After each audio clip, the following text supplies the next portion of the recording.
পথশ্রী প্রকল্প এবং ঘাটাল মাস্টার প্ল্যানের জন্য কি কি বরাদ্দ হলো?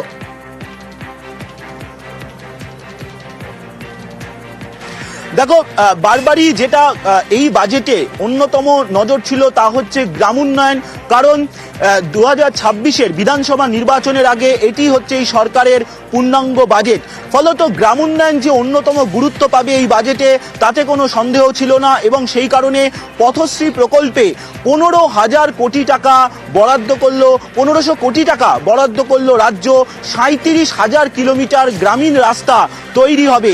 প্রধানমন্ত্রী গ্রামীণ সড়ক যোজনায় কেন্দ্র টাকা বন্ধ করে রেখেছে, তা নিয়ে বারবার সরব হয়েছেন মুখ্যমন্ত্রী মমতা বন্দ্যোপাধ্যায়। তারপর রাজ্য তার নিজের টাকাতেই গ্রামীণ রাস্তা তৈরি করবে ঘোষণা করেছিলেন মুখ্যমন্ত্রী মমতা বন্দ্যোপাধ্যায়, এবং সেই মোতাবেক পথশ্রী 1, পথশ্রী 2 এবং পথশ্রী 3-এর কাজ ইতিমধ্যেই চলছে। আর পথশ্রী 4-এ এই 1500 কোটি টাকা রাজ্য বরাদ্দ করলো।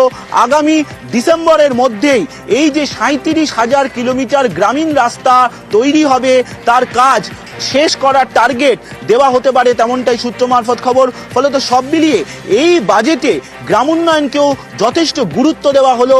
তার সঙ্গে ঘাটাল মাস্টার প্ল্যানকে বাস্তবায়ন করার জন্য 500 কোটি টাকা বাজেটে বরাদ্দ করার ঘোষণা অর্থ দপ্তরের প্রতিমন্ত্রী চন্দ্রিমা ভট্টাচার্য ইতিমধ্যেই ঘোষণা করেছেন।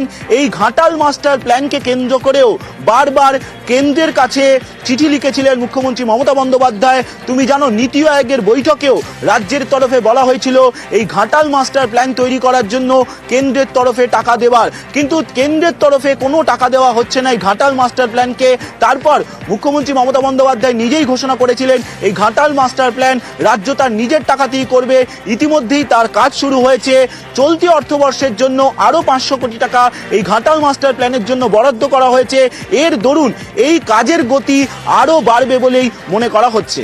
সোমরাজ, তুমি আমাদের সঙ্গে থাকো, আমরা আমাদের দর্শকদেরকে আরো একবার জানাবো আজকের বাজেটে কি কি ঘোষণা হচ্ছে।